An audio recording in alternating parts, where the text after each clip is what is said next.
날마다 하나님 말씀 가까이 하는 성도님들에게 하나님의 은혜가 함께하길 원합니다.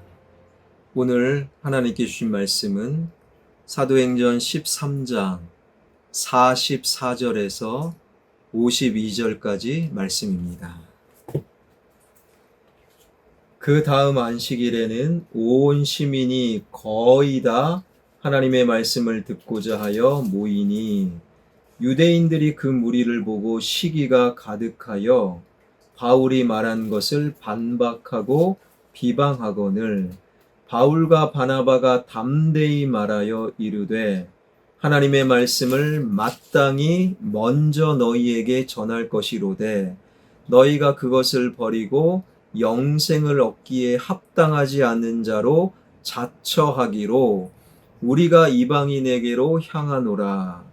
주께서 이같이 우리에게 명하시되 내가 너를 이방의 빛으로 삼아 너로 땅끝까지 구원하게 하리라 하셨느니라 하니 이방인들이 듣고 기뻐하여 하나님의 말씀을 찬송하며 영생을 주시기로 작정된 자는 다 믿더라.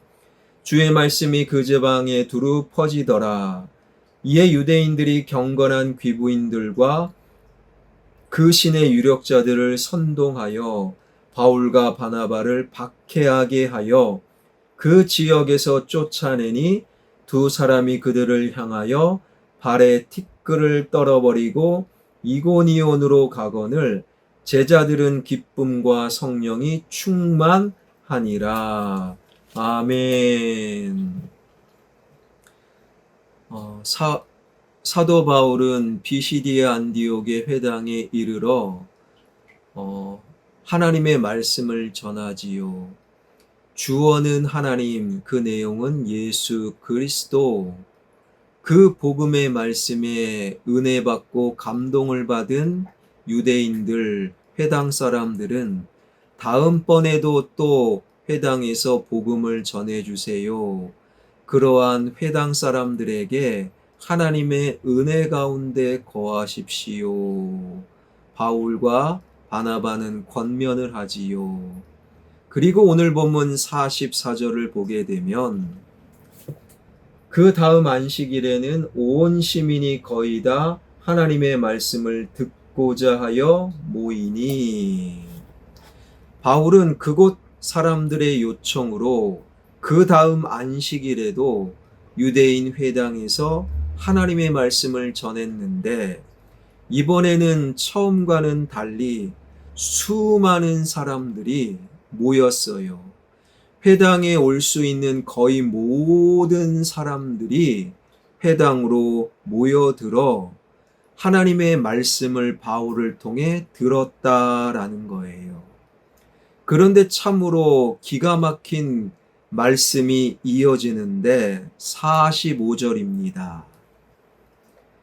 유대인들이 그 무리를 보고 시기가 가득하여 바울이 말한 것을 반박하고 비방하거늘 그렇게 모인 유대인들 가운데 어떤 유대인들이 바울을 시기하였다라는 거예요. 그러면서 바울이 하는 말마다 반박하고 비방하였다. 왜 바울을 시기했습니까? 바울이 설교할 때 모여든 사람을 보고 여기서 시기한 유대인들은 말할 것도 없이 유대인 회당에서 말씀을 가르치는 선교자, 오늘날로 따지면 목회자였던 거예요. 평상시 그들이 회당에서 가르칠 때는 그만한 사람들이 모인 적이 한 번도 없는데 바울이라는 듣도 보지도 못했던 사람이 딱 한 번 설교했을 뿐 그런데도 그 다음 설교 시간에 거의 모든 사람들이 구름대처럼 몰려들은 그 인파를 보고 설교자 바울을 시기하였다라는 거예요. 하나님의 말씀을 전합니다. 복음을 전합니다. 사람을 살립니다. 그런데도 그 순간에 시기하는 자들이 생긴다라는 것이지요. 경쟁자라는 단어 라이벌은 물이라는 리버에서 나왔고, 경쟁자는 그래서 같은 물을 마시는 자들만이 경쟁자, 라이벌이 될 수 있다라는 거예요. 선생님이 학생들을 라이벌로 삼아 시기하지 않아요. 부모가 자녀를 라이벌로 생각해 자녀를 시기하는 부모는 없어요. 선생님이 같은 물을 마시는 같은 선생님을 라이벌로 그리고 시기하고, 그리고 기업인이 같은 물을 마시는 기업인을 라이벌로 시기할 수 있고, 그리고 설교자가 시기하는 사람은 바로 같은 설교자라는 거예요. 설교자 바울을 시기한 유대인은 그래서 또 같은 물을 마시는 설교자. 그런데 그들이 시기로 끝나지 아니하였다라는 거예요. 시기라는 것이 무서운 것이 시기로 끝나지 않기 때문이지요. 45절을 다시금 보면 유대인들이 그 무리를 보고 시기가 가득하여 바울이 말한 것을 반박하고 비방하거늘, 유대인 회당의 설교자들이 같은 물을 마시는 설교자 바울을 시기하여 어떻게 했느냐? 바울의 설교, 바울의 말을 반박하고 비방하였다. 헬라어 문법상 계속 그랬다라는 거예요. 바울은 자기 말을 하지 아니하였죠. 바울의 설교의 주어는 하나님, 그 핵심은 예수 그리스도. 그러니까 유대인 설교자들은 하나님과 예수 그리스도를 반박하고 욕하고 비난했던 것이지요. 시기는요, 하나님을 비방하고 예수 그리스도를 거부하는 영적인 범죄로 이어진다라는 거예요. 그런데 유대인 설교자들의 시기는 거기서 끝나지 아니합니다. 50절입니다. 50절에 보게 되면 그들의 시기는 이렇게 이어지는데, 이에 유대인들이 경건한 귀부인들과 그 신의 유력자들을 선동하여 바울과 바나바를 박해하게 하여 그 지역에서 쫓아내니, 유대인 설교자들은 하나님을 반박하고 예수님을 거부하는 영적인 범죄를 넘어서서 귀부인들, 영향력 있는 사람들을 선동하여 바울을 박해하였다. 이 박해라는 헬라어 단어가 폭력을 행사한다. 폭력을 행사하며 바울 일행을 쫓아버렸다라는 거예요. 하나님을 거부하고 영적인 범죄를 저지르고 하나님의 사람들에게 폭력을 행사하는 것, 시기심 때문이지요. 이러한 일들은 사도행전에서 처음 기록된 것이 아니지요. 구약의 첫 책 창세기에도 보게 되면 야곱이라는 같은 아버지를 둔 10명의 형들이 11번째 동생 요셉을 시기하여 요셉을 죽이고자 했고, 신약 성경의 출발에서도 예수 그리스도를 시기하여 종교 지도자들, 제사장들이 예수님을 실제로 죽여버리지요. 형제를 시기하여 동생을 애굽의 노예로 팔아버린 요셉의 형들, 예수님을 시기하여 십자가에 못 박아 죽여버린 유대교 지도자들, 풍토병에 걸린 연약한 몸으로도 비시디아 안디옥 회당에서 복음을 열정적으로 전한 바울을 시기하여 바울을 비방하고 하나님을 거부하고 폭력까지 행사한 유대교 종교 지도자들, 그들의 이야기는 결코 남 이야기가 아닙니다. 바로 한국 교회 성도들 우리의 이야기라는 거예요. 같은 물을 마시는 같은 교회에 출석하는 성도들끼리 같은 구역원, 같은 지역원, 같은 남선교회, 같은 부서에서 봉사하는 봉사자들끼리 서로 시기하여 하나님을 비방하고 거부하고 혹은 그들을 폭력을 행사하는 우리네 이야기라는 거예요.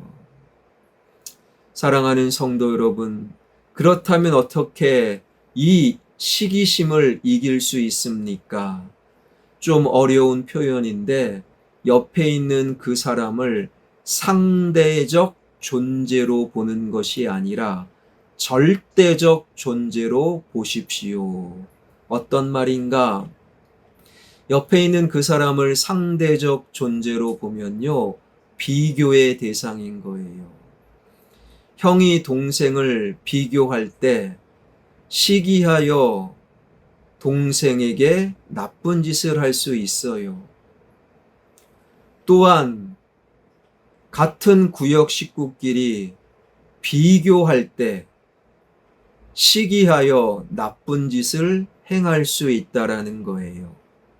상대적 존재, 즉 비교의 대상으로 보지 말고 절대적 존재, 내 옆에 있는 그 사람을 하나님의 사람, 하나님이 찜하고 하나님을 믿고 하나님께 구원받은 하나님의 자녀, 하나님의 백성으로서 절대적인 존재로 인정할 때 내 옆에 있는 그 사람을 시기하지 아니하고 하나님을 거부하는 일 없고 그리고 함께 더불어 아름다운 신앙 공동체를 만들어갈 수 있는 것이지요. 사랑하는 성도 여러분, 내 옆에 있는 누군가를 시기하는 것이 무서워요. 잘못하면 하나님을 거부하고 예수님을 비방할 수 있기 때문이지요. 그 시기심이 다른 사람에게 폭력을 행사하고 또한 다른 사람을 욕할 수 있는 범죄로 이어지기 때문이지요. 다른 사람을 비교의 대상으로 보는 것이 아니라 그 사람도 나와 마찬가지로 하나님의 사람, 절대적인 존재로 볼 수 있는 신앙의 눈이 열리는 저와 여러분, 우리 모두가 되길 주님의 이름으로 축원합니다. 기도하겠습니다. 살아계신 하나님,